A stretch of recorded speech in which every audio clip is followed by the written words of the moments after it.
All right, guys, so progress has been made.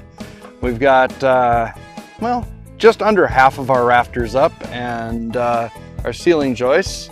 And you can see much better where the windows are at now. We've got one on this side, and you know, that board's just for support. It'll come out, of course. And then we've got one over here, which you can see it frames Black Hill just perfectly as you enter the door. And then you can come over here and see 9 Point. It's a good thing. Oh, and then these headers, the way we end up doing these,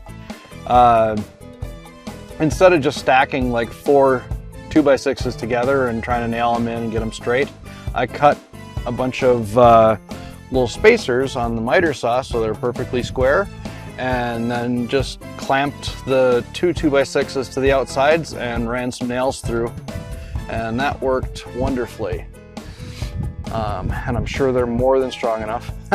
Yeah, the top boards up there I screwed up and cut those other 2 a little bit short, but it ended up being a good thing because then we were able to set that other 2x6 on top and just nail it straight down into the top of the header. And anyway, it worked out well. So it was kind of a good accident. And then we've got our ceiling joists and rafters up here, and those are all made out of that reclaimed wood, so they're, you know, just about 7 foot long for the ceiling joists, 2 of them spliced together, and then I used half of one of the 7-footers as my splice. And they're plenty strong. I mean, I'm able to hang from the thing, so right in the middle, and we're not going to have 200 pounds on each of those right in the middle. And then the rafters, same thing.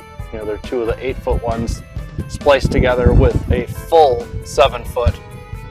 See there, full 7-foot board as a splice. So, and those are plenty strong enough. I was walking up one. I had it leaning up on a table. That was my test, was to walk on top of it. I figure if it can hold me in the middle of the board, it can certainly hold the roof spread across the whole board. Plus, as we put purlins on and everything else, that'll reinforce and strengthen everything. And I probably will put an extra piece of webbing in between the ceiling joist and the rafter, just to kind of give it an extra triangle to fight against. But all in all, it's done well. We were going to try to get it all put together tonight, but it's starting to sprinkle on us out here, so that's enough for today. Hopefully get it done tomorrow.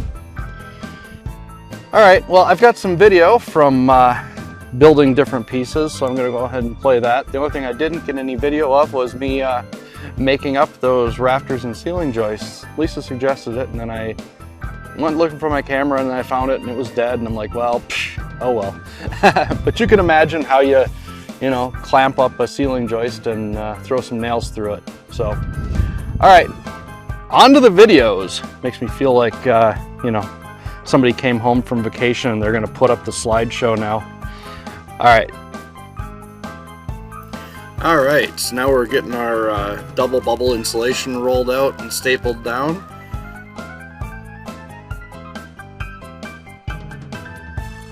Goes a lot smoother with that air stapler instead of trying to put the staples into those boards with the little hand stapler.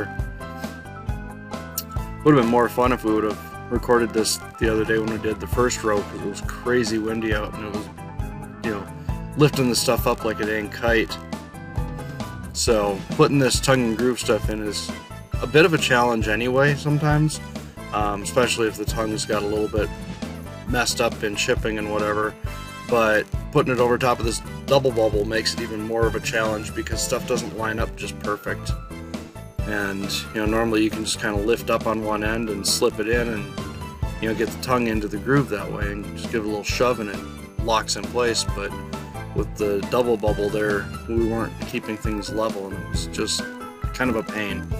I ended up putting a couple screws in just part way into the 2 sheets where the joint was, and I was able to lift up on it, and then Lisa gave it a push, and that got it in there somewhat. It still took a little bit of messing around to get it in place, but oh well. Now this one little piece we have left, that one goes down super easy. that 2-foot piece drops right into place.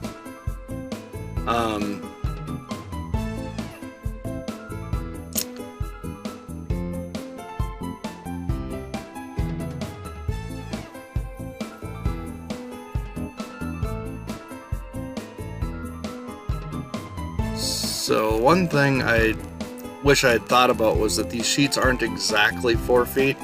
So on one side I'm flush with the edge of the structure, you know, the rim joist there. But on this side I actually just barely over the edge of the rim joist. So I wish I would have moved it over 3/4 of an inch. But what are you gonna do? I'm not going to take all the rest of the boards up just to make it whatever.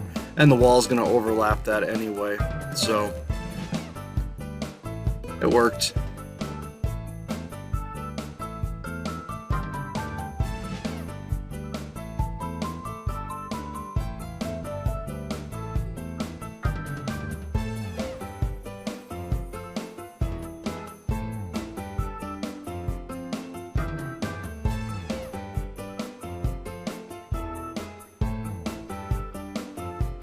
Alright, so here we're getting to lay out the one wall with the window on it. You can see that there's one of the headers.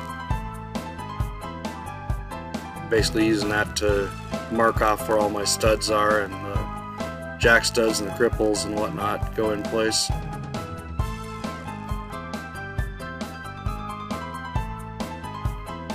We scatter all of our studs and get this thing nailed together.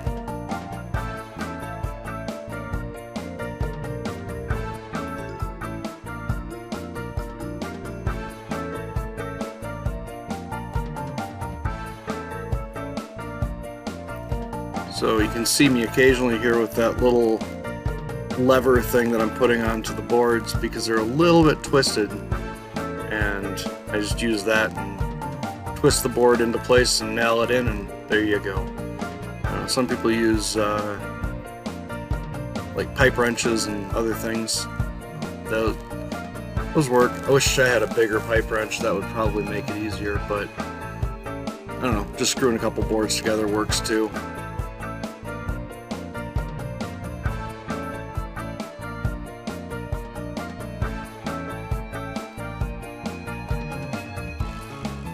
You know, if we didn't stop to talk about things all the time, this would go a lot quicker.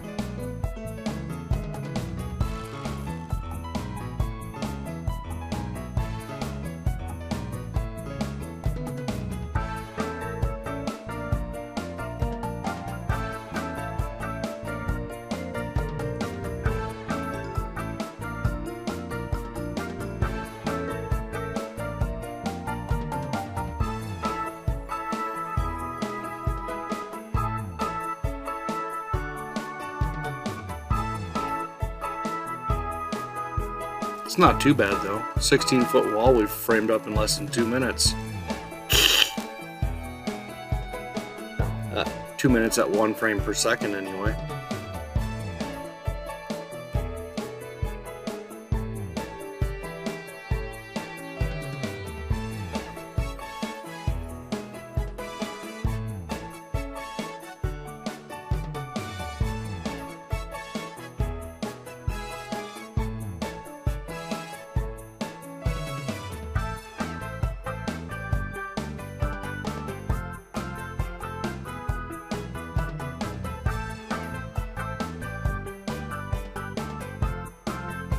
Alright, so now I'm getting the west wall framed up.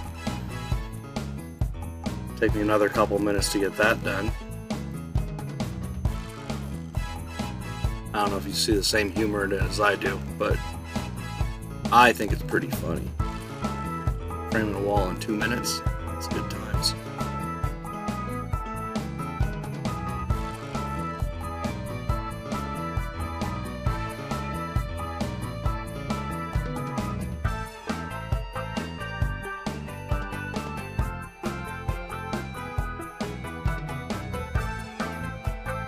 See, there I am, killing time again.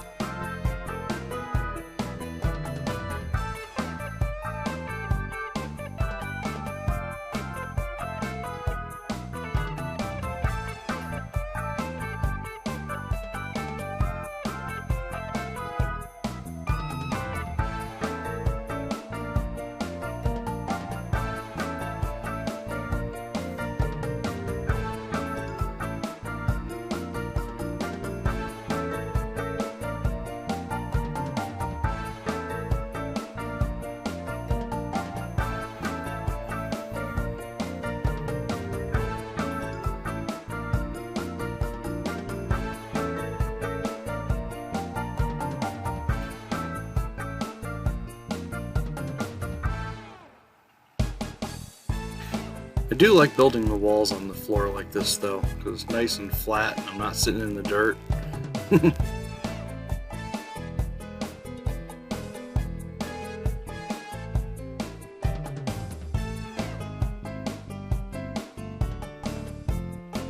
So you can see me there with the board straightening up another board. That lever thing right there.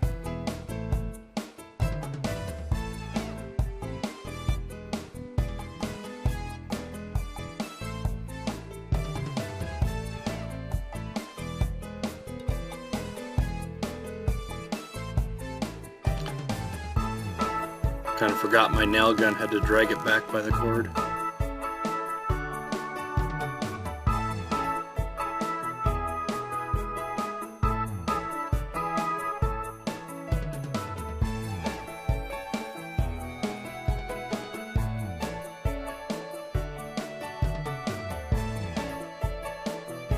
Alright, so all of our walls are framed up now. We're going to get busy setting them up.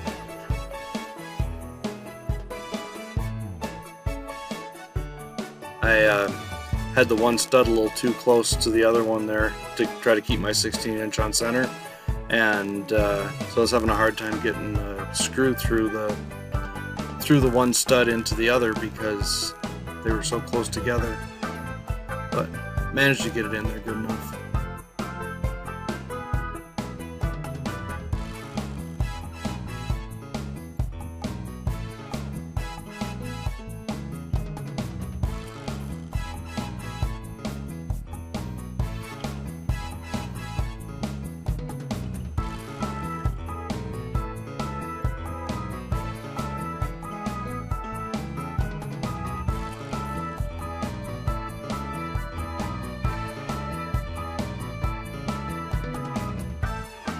So my camera is almost out of battery here and it's going to cut out soon, but basically we were just fixing those two walls together and straightening out the 2x6s that join them together.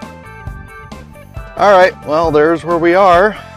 So probably going to be tomorrow before we work on any more of this, because it still looks kind of crummy out and I don't want to get started and have it start raining on us, and it's forecasted to start raining again in a couple hours. So I guess we will see you guys in the next one. Thanks for watching.